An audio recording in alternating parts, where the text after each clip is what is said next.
Game of Thrones is currently the biggest and most expensive television series in the world. It's an epic medieval fantasy which mixes bloody family feuds with Tolkien-style swords and sorcery and apocalyptic battles with giants, dragons and the undead.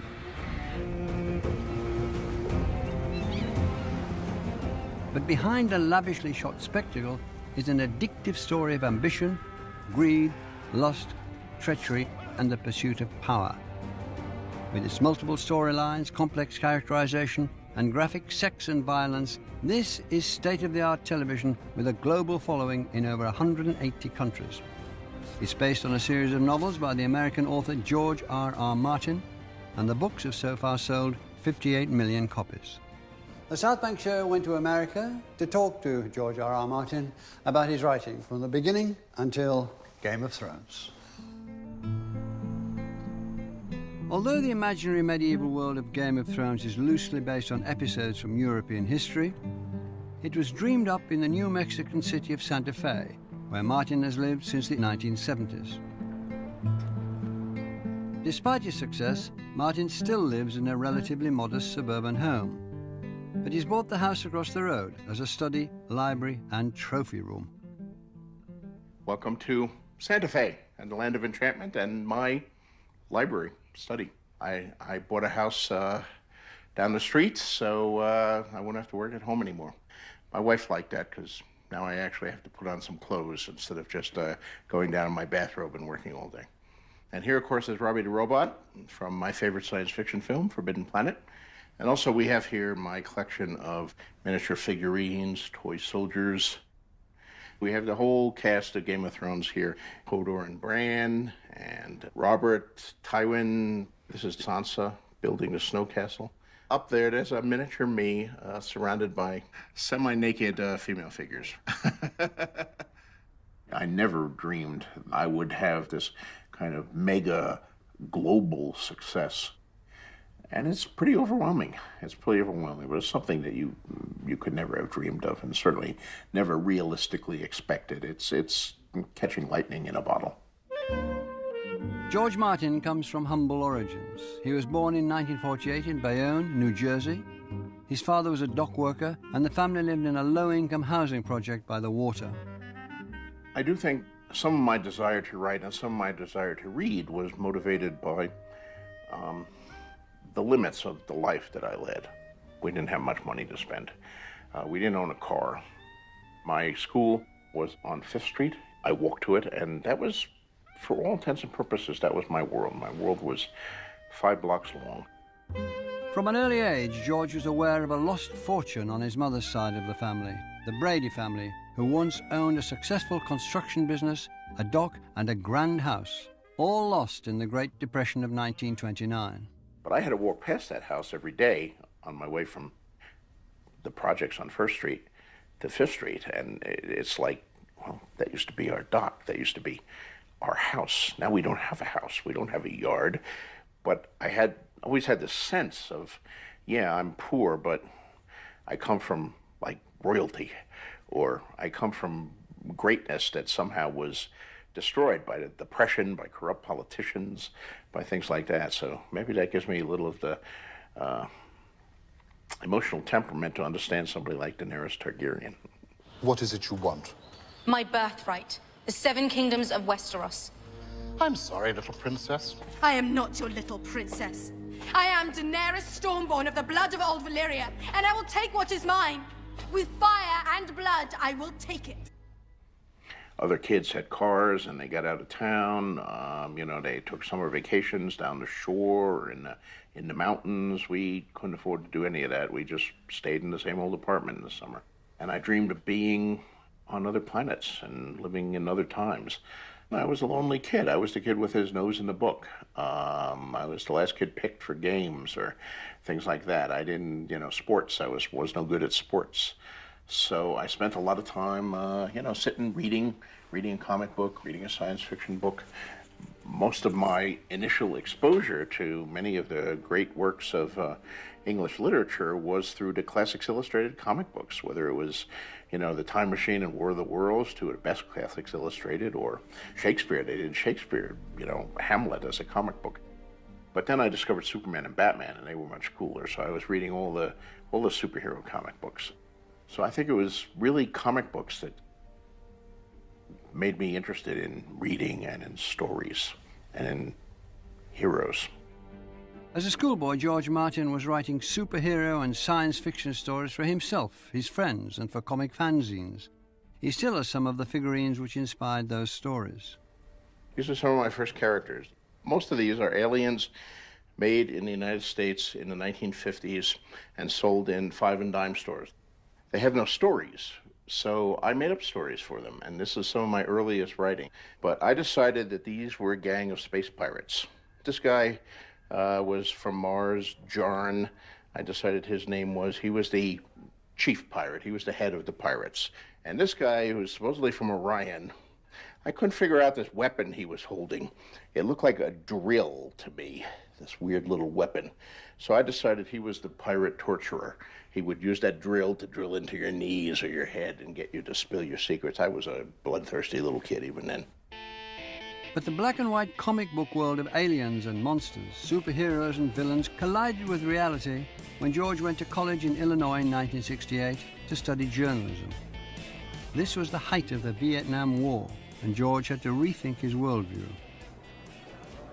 I'd come from Bayonne, and, Bayonne was blue-collar and very patriotic, and, the United States can do no wrong, and et cetera. But college was an education for me. I remember being assigned to do a paper to research the Vietnam War, which before that I had just thought about, we're in another war and we're helping poor people defend themselves against evil communist aggression. And then I actually researched the war and the role of the French and, the complexity and the rigged elections, and, suddenly it didn't look at all so clear-cut to me anymore. And I gradually got radicalized, I suppose you would say. While still a student, George sold his first story, which appeared in the science fiction magazine Galaxy in 1971. The hero is a tale of a battle-weary soldier fighting on a distant planet who wants to retire and return to Earth. That was definitely an anti-war story and an anti-militarization story. It was actually triggered by people coming back from Vietnam, particularly Green Berets and all that, who've been trained to respond violently to any kind of threat, and they had a hard time turning this off in civilian life. Well, what if you have someone who's a soldier like that in the future, and he's this killing machine, he's this highly decorated killing machine, and now he wants to go back to civilian life. How do you make him not a killing machine? A couple years later, when I was called up to be drafted, I applied for conscientious objector status. One of the supporting documents I submitted was that story, which was like a couple years before, so it clearly showed anti-military and anti-war sentiments, 2 years before my application, and perhaps gave my application a little more credence, so my draft board did give me conscientious objector status. Despite taking an anti-war stance over Vietnam, George Martin has constantly returned to warfare as a theme in his fiction. War is an important subject. It's there. It's all through human history. I mean, you go back and you read history. I've studied history all my life. I've read history. What is history? History is war. History is the history of war. The Romans versus the Carthaginians, the Greeks versus the Persians, the wars of the Italian city-states during the Renaissance, the 100 Years' War, the American Revolution, the British Revolution, the French Revolution. It's all wars and violence. It's the most important subject. Look at me. Stannis is a killer. The Lannisters are killers. Your father was a killer. Your brother is a killer. Your sons will be killers someday. The world is built by killers. So you better get used to looking at them.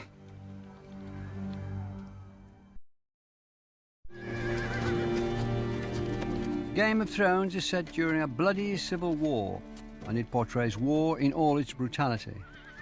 Epic fantasy is universally about wars. I mean, Tolkien, and even before Tolkien, E.R. Edison. The heart of epic fantasy always seems to be some great war or another. And to some extent, I think I'm in dialogue as I write about war with other fantasists who have gone before me and even my contemporaries.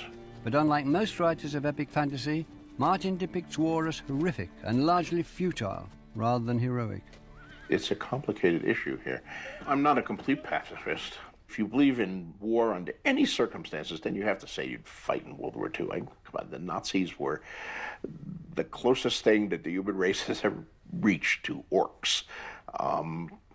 If the Nazis had not existed and we invented them for a fantasy novel, people would say, "Oh, you're going over the top. This is ridiculous." You know, they're cooking people in ovens. They wear all black uniforms. They have skulls on their hats. Come on, this is too much. But that's the reality of the situation. But if you look past World War II, I mean, look at World War I. My God, what a colossal waste of millions of human lives. What was World War I all about? Why did anyone fight in World War I? You know, why did anyone fight in the War of Jenkins' Ear, the War of the Three Henrys? You'd have us surrender. End all this bloodshed, I understand. The country would be at peace, and life would be just under the righteous hand of good King Joffrey. You're going to kill Joffrey? The gods give me strength. And then what? I don't know. We'll go back to Winterfell. I have no desire to sit in the Iron Throne. So who will? I don't know. You're fighting to overthrow a king, and yet you have no plan for what comes after. First, we have to win the war. You go back and you look at these thousands of years of wars and what caused them, and, you know, most of the time it just doesn't seem worth it. George's route to epic fantasy was through a different literary genre. In the 1970s, he was building his career as a science fiction writer. This was a time when the Apollo moon landings were turning science fiction into science fact. When I was really young, I wanted to be an astronaut and go to the moon and walk on Mars. I used to wonder, would I live long enough to see men walk on the moon? And then by the time I was in college, I saw men walk on the moon. But I never dreamed that I would see men stop walking on the moon. It was great, you know, but it was also... Sometimes when a dream comes true, it's not as cool as the dream. Martin started to have success with short stories which use space travel and life on other planets as a way of exploring themes of existential loneliness. He traveled to science fiction conventions around the country and shared ideas with fellow writers like his friend Lisa Tuttle. George is in that kind of cohort, I guess, of writers who were serious about what they were doing, loved science fiction, loved comics and movies, and making up stories set in outer space and thinking about things that didn't happen in this world. But at the same time, they were putting real emotion into it. One of the big voices in those days was Harlan Ellison. Harlan was always talking about the necessity of writing from the gut, of bleeding onto the page, of, you know, digging deep and you know, getting to powerful emotional material. That was the stuff. And that, I took that to heart. I said to myself, I need to write some stories that expose my vulnerabilities, that hurt in some sense, that where I'm getting at some truths is the way I see and experience the world. Martin started to win awards for his stories and went on to write a series of successful novels which reworked popular genres. He did not write the same book twice. He would write a huge, thick, beautiful space opera set on a dying planet, and then suddenly you're reading a riverboat novel. And suddenly there's vampires happening, and he's a different kind of writer. And it became obvious that George was a writer who wanted to try everything. I think genre is just a matter of furniture. The furniture doesn't matter. The human heart can be in conflict with itself in a story that takes place in a castle and that has dragons in it, and it can happen on a spaceship 10,000 years in the future, or it can happen in a suburban setting or in the streets of Bayonne, New Jersey to my mind, it always comes back to the human heart in conflict with itself. What Faulkner said, that is the only thing worth writing about. And that's the thing I always try to write about, regardless of what the setting is. But when George's fourth novel, The Armageddon Rag, was a commercial failure, he was forced to find work as a writer in television. My career as a novelist appeared to be over after that book. I couldn't sell my fifth novel. In 1986, he secured a job on the relaunched classic science fiction series, The Twilight Zone. Writing short stories and novels is a lonely experience. Going out to Hollywood, suddenly you're part of a staff of writers, and you're taking coffee breaks with them, and you're saying, here's the stuff I'm writing, and they're telling you what they're writing, and you're kicking around ideas, and you have a secretary to make coffee for you, and you watch dailies together of the show that's that somebody wrote yesterday, and you're visiting a set and visiting with actors, and of course you're having meetings with the network and the studio, and you're going to premieres, and you're part of this larger world. Working as a writer in Hollywood was lucrative, but George found that writing for television had creative limitations. You write science fiction fantasy, you don't have to worry about budget. You can put anything you want on the page, and the reader's imagination supplies the rest. But when I was writing for Twilight Zone and Beauty and the Beast, and I was constantly getting notes, George, we love this is terrific, but it's 5 times our budget, so can you please cut 3 of these matte paintings, and gosh, you have 27 characters in this thing, could we have 6? And this big battle at the end where 2 armies of 100,000 people are fighting, could that be a duel between the hero and the villains? That would be good. In one episode of The Twilight Zone, loosely based on the King Arthur legend, George was told he could either have Stonehenge or horses, but not both. It's easy to see how his vision was restricted by the budget. Oh, stop it, you old goat! The great side about working for Hollywood television is you are part of a collaborative medium. The bad side, you're part of a collaborative medium. And all these other people have their own ideas. They want to change this, they want to change that, you should rewrite it, the sponsor doesn't like it, the network doesn't like it, censors say this, standards and practices, and that kind of stuff can drive you crazy, and did drive me crazy after a certain amount of time. I could take it for a while, but at the end it wore me down. In 1991, frustrated by Hollywood, George decided to go back to writing novels where no one could interfere with his creative vision. And I started actually writing a science fiction novel that had been an idea I'd been playing with a long time, a book called Avalon. And I was working on Avalon, and it was coming pretty well. And suddenly the first chapter of Game of Thrones came to me, where they find the direwolf pups.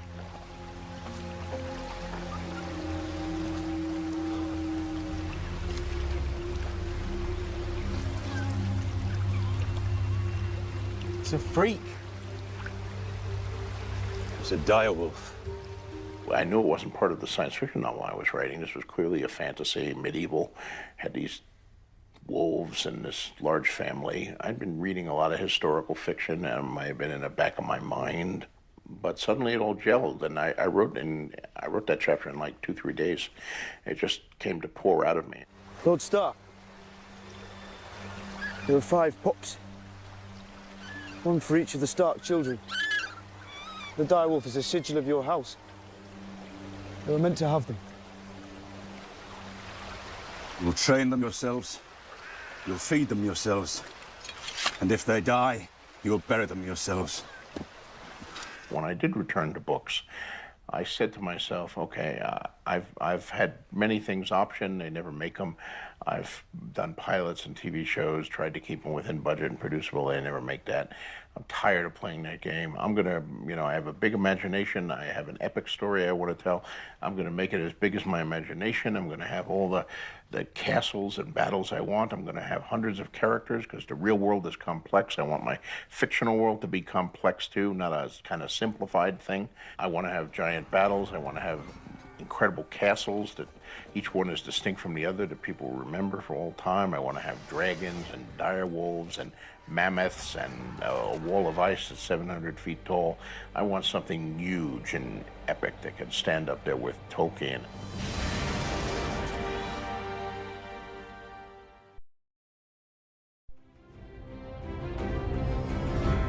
In In 1991, disillusioned with Hollywood, George R.R. Martin embarked on a series of epic fantasy novels called A Song of Ice and Fire, which has now reached book 5 of a projected 7 volumes.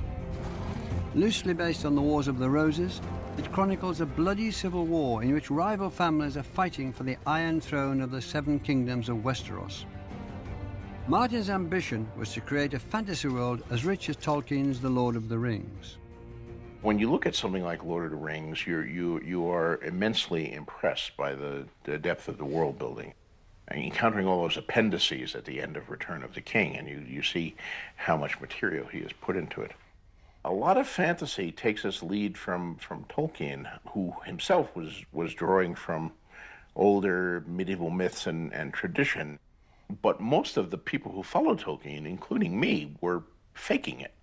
I mean, Tolkien was the proverbial iceberg where, 9/10 of the structure is below the water. I mean, my iceberg when I started out was some ice piled on a raft. So it gave the illusion of being an iceberg, but there was nothing below the surface. From the first germ of an idea, George had to build an enormous parallel world complete with fictional histories, religions and languages. As you write the books, as you tell the stories, you need to start creating things, So I'm writing that first Game of Thrones thing, and I'm like 50 pages into it. I better have a map. Where's the king coming from? What's the name of the city? And how far has he come? And I better design a map. And then at a certain point, we're referring to the Targaryens. I said, how many Targaryens were there? So I'm not contradicting myself. I better make up a list of kings. Then I started making up names and numbers at first. That's all it was. It was just Aegon the First, 1 to 37 or whatever, and then his son, and then the next son, and a list of names and numbers. You add a detail here, you add a detail there, and suddenly the world is growing right alongside of your story. The world of Westeros, on one level, is a kind of alternate England in the Wars of the Roses. The map looks kind of similar to England. The politics is reminiscent of the 15th century. The fairly obvious starting point is Stark and Lannister, York and Lancaster.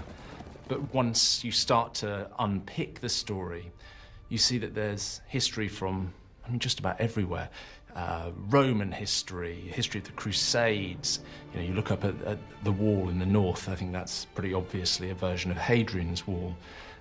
You could look at Daenerys across the sea, and you could see her as a kind of Cleopatra or an Amazon warrior. You've got visions of Greek history. You've got visions of South American history, ancient history, modern history. All of this piled into the same world and kind of given a stir, and then on top of that, you've got this fantasy element as well. And all of this combines to create a sort of historical fantasy alternative world, but that is very, very much of its own.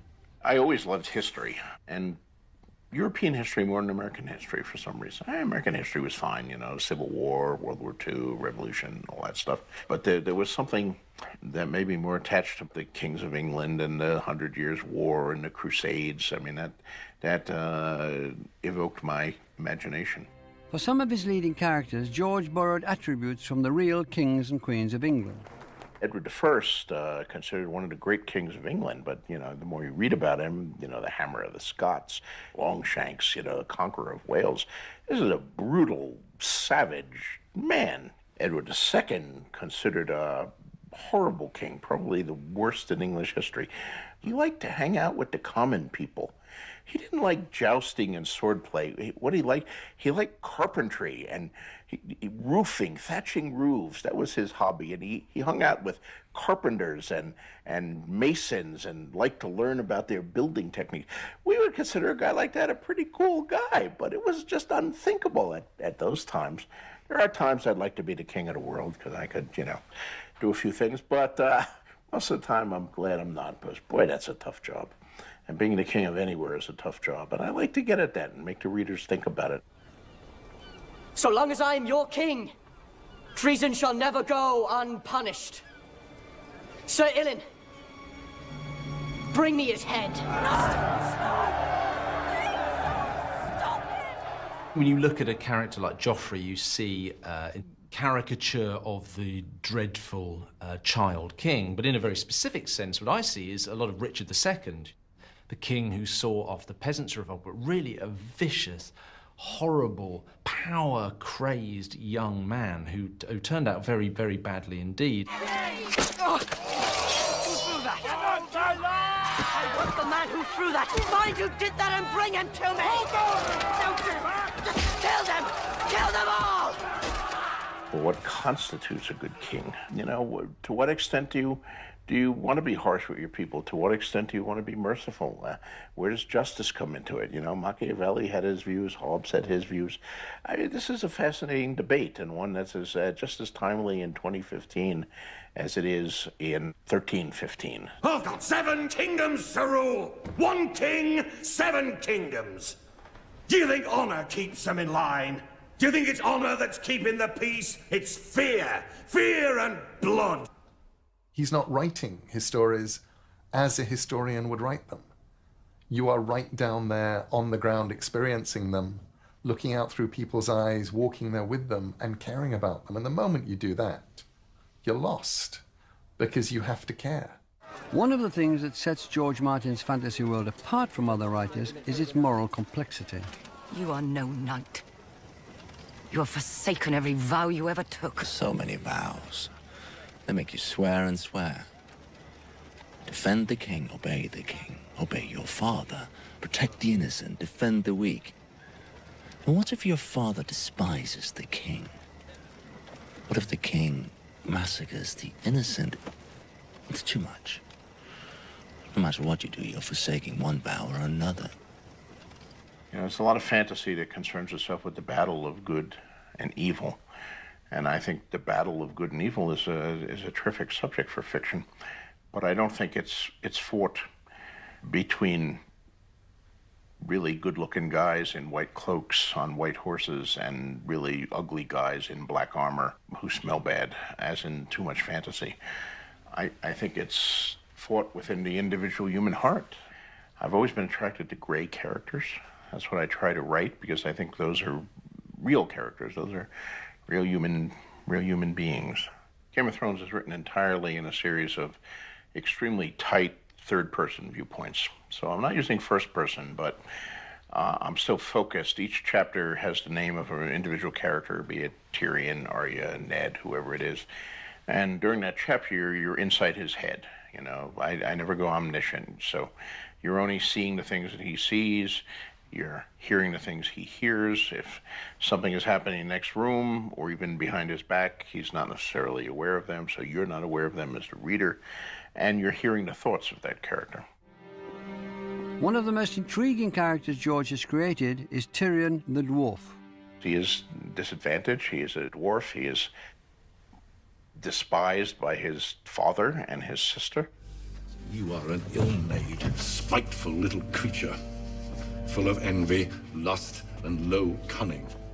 He does have some advantages. He has a great family name. He has wealth, but he's also despised largely by the public. I wish I was the monster you think I am. I wish I had enough poison for the whole pack of you. Is this person a monster? Is this person a hero? Is this person a human being? They're both. I'm guilty of a far more monstrous crime. I'm guilty of being a dwarf. You're not on trial for being a dwarf. Oh, yes I am. I've been on trial for that my entire life. The Golden Boy, the character who can have everything and do everything and is, you know, the superhero, to my mind is less interesting. The Golden Boy of Westeros is Jaime Lannister. He's the guy who has it all. He comes from the most powerful family. He's the greatest swordsman in the land. He's incredibly handsome. How old are you, boy? 10. 10.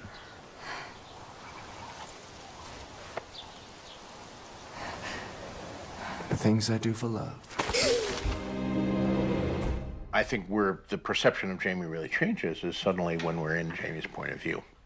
Now we're seeing the world as he sees it. We're hearing his thoughts, not just the words that he speaks, but the things he doesn't say, the things he's reluctant to say, his feelings that he keeps hidden. When Jamie has his hand cut off, George manages to make us feel sympathy for this incestuous child murderer. Suddenly, in a stroke, he's crippled, he's damaged, and we discover that there are reasons for some of the things he did, and we discover his doubts and his failings and his temptations and his justifications, and all of that helps to humanize him. George has also created a number of complex female characters struggling to survive in a brutal male world. It has also been criticised for portraying women as too subservient to men's desires. Well, women's options in the world of Westeros, and particularly the Seven Kingdoms of Westeros, are relatively limited, as they were, again, for much of Western history.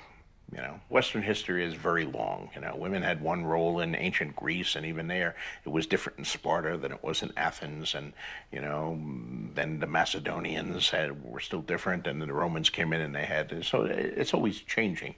And the Middle Ages itself is 1,000 years long, from, you know, the fall of Rome to the Renaissance. And during that 1,000 years, there were great differences according to country and according to time in the status accorded to women. Medicine was not far advanced. There were a tremendous amount of women who died in childbirth. Highborn women had more advantages, but in some ways also more disadvantages. They were more likely to be sold off for a political marriage. And, you know, oh, good, I have a daughter. I can marry him, you know, my 12-year-old daughter to the 75-year-old guy in the next county and hopefully get his land. Middle Ages were not a kindly time for women. Now, that's not to say that it was true of all women. There were certainly powerful women and charismatic women, but nonetheless, it was, these were not egalitarian centuries. The fate of George's characters and the moral choices they make has provoked huge online debate among George's readers. The fact that there are such vigorous debates going on there is an indication to me that I'm doing something right. You know, when people are debating vigorously about whether a character is a good person or a bad person, that shows you created a real character, because then they're debating about that person the same way we in real life debate about President Obama or Winston Churchill or Neville Chamberlain, or, you know, real characters from history or from the current world. And, you know, if everybody thinks your character's a hero or everybody thinks your character's a villain, then you're writing cardboard.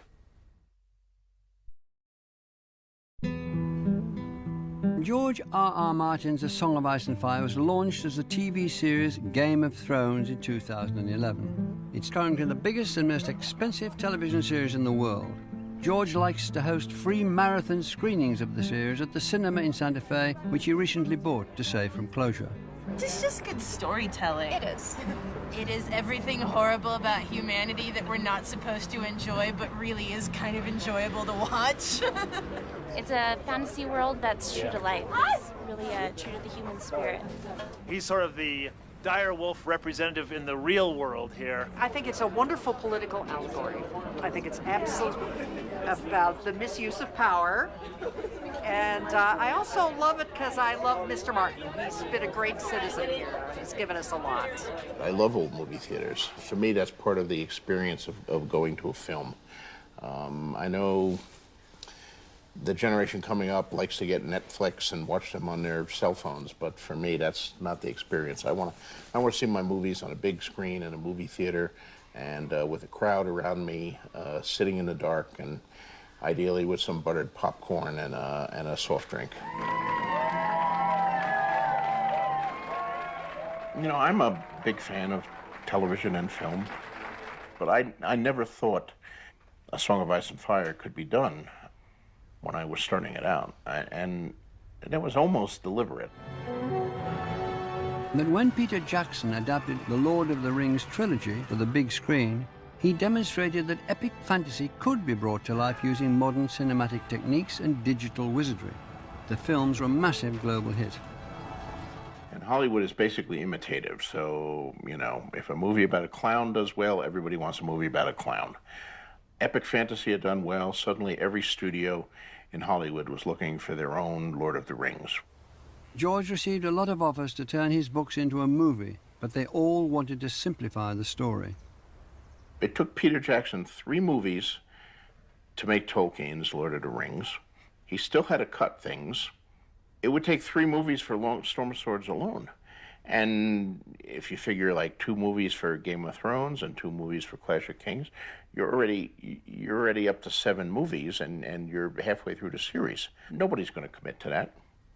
And of course, they wouldn't commit to that. The people I met with for movies said one of 2 things. They either said, we'll just make the first movie, and then after that's a hit, then we'll make more. Well, of course, if you go down that route, then you have Philip Pullman's His Dark Materials. Great fantasy. They made the first movie, didn't do as well as they expected. You'll never see the second movie. You'll never see the third movie. So I didn't like the idea of that broken kind of series. Or alternatively, they said, well, we have to find, yes, it's true, it's too complex, it's too big the way it is, but we have to find the central arc. And we've decided the central arc is Jon Snow. The whole movie will be about Jon Snow. Or the central arc is Daenerys. The whole movie will be about this exiled princess, and she gives birth to dragons, and that's what your movie is about. I said, well, that might be a good movie. That would be interesting, but it wouldn't be my story. My story is a combination of stuff. And I was in a fortunate position because, you know, I'd worked in Hollywood. I didn't live an extravagant lifestyle. I'd saved my money. I'd paid off my debts. And now I had a best-selling series that was bringing in a lot of money. I didn't need the money. So I had the power to say the sexiest word in Hollywood, no. No, thanks. Appreciate the offer, but nah, don't think we want to do it. But George's books found their way into the hands of 2 young producers who had something different in mind. I started reading and got to the scene where Bran is pushed out the window, and thought, oh, I didn't see that coming, and got a few hundred pages more into it, and called Dan, who was an old friend, and we went to graduate school together, and I knew that he also grew up reading fantasy, and said, I might be losing my mind, but I think this is the most fun I've had reading a book in as long as I can remember. He brought us back to that experience of compulsive reading that we had when we were kids, where you would sit in a comfortable chair for 8 hours, read 200-300 pages in a sitting. By kind of grafting adult psychological reality onto a genre that was so formative for us, so it was a potent combination that he pulled off so deftly, and, you know, not just once, but again and again and again. Benioff and Weiss saw the potential to turn George's novels not into a film, but into a television series for the groundbreaking American cable channel HBO. What he does with his genre is very similar to what HBO has been doing to the genres, with the gangster genre, the Western, the history, and the cop show. Like, it's what they've been doing for years. It's the shows that they made that have kind of ushered in the golden age of television. Books is full of sex, they're full of battles, they're full of violence, none of which is ever going to get past the network censors. HBO was definitely the place to be. I mean, The Sopranos, Deadwood, Rome, you know, incredible shows, dark shows, powerful shows, shows with violence, shows with sexuality. They would get behind a project and they would give it a solid commitment. We'd never produced anything for television before. We'd never produced anything for film or internet or anything. We'd written before, but we never produced. So when we went to George, it was probably like that bluff where you mistakenly think you have a straight and you actually don't. But we were so confident that I think we convinced George that, well, these guys seem like they really know what they're doing. I said, I want it done. I want a faithful adaptation of the books. And they said, that's what we want to do. And we had just a great lunch. We talked for hours. The lunch turned into dinner. George tested Benioff and Weiss's knowledge of his books with an obscure question about the character of Jon Snow. And he got this sort of, you know, shrewd look on his face, and he said, so, who is Jon Snow's mother? And oddly, luckily, Dan and I had been talking about this the night before, and we didn't know, but we had theory about it, so we kind of looked at each other, and then one of us said the answer that we thought. And he didn't say yes or no, but he got this little smile, and then, you know, the next we heard was George has approved your bid or whatever you call it. So at the end of it, I said, okay, yeah, I'll give it to you. Go take it into HBO, and run with it. Game of Thrones is now the most popular and the most expensive television series in the world. It has a cast of thousands and is filmed on location in Iceland, Spain, Malta, Croatia, and Northern Ireland. George R.R. Martin's vision has a global appeal. I don't know whether George is channeling the zeitgeist or George has changed the zeitgeist, but I think it's very true.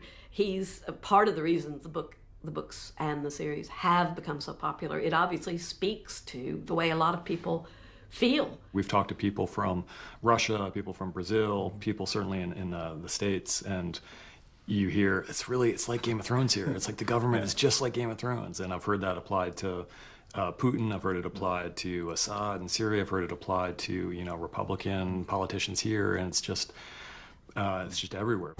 But there's a problem now. The TV series has caught up with the novels, and George is nowhere near finishing the 6th volume. Luckily, we've had a lot of talks with George about where he's going. We know the end point, and we're hoping that that end point will be very much in keeping with the spirit of the books. My very first deadline on Game of Thrones, I blew fairly spectacularly, and I've been blowing every deadline I've been given ever since. There's always 9 more things to do. There's always pressure to write the next script or finish the next season or go on a promotional tour, and it keeps me busy. Fans of George's books have been getting increasingly impatient. Websites and blogs have appeared angrily demanding that he hurries up and completes the series. As early as 2009, his friend and fellow writer Neil Gaiman famously came to his defense. I told the world, George R.R. Martin is not your bitch. And it turned up, much to my surprise, on T-shirts, on badges. Somebody even wrote a George R.R. Martin is not your bitch song.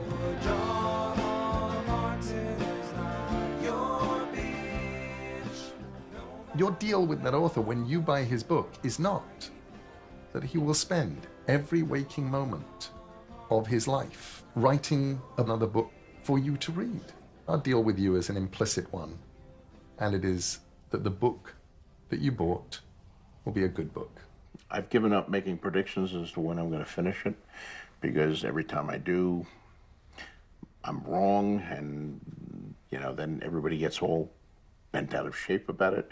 I'm writing The Winds of Winter, which is book 6 in the series, and I hope the next to last book. The last book will be A Dream of Spring. Once those are done, then I can take a rest and enjoy a few of the accolades and the fruits of success that have accumulated to me, and then go back to writing something or other. And I'll be a different person then, and the world will have changed, and I'll see what I feel like writing in whatever year that happens to be. I should be doing that right now. You're interfering with me. I'm sure this book will be a year late just because of you.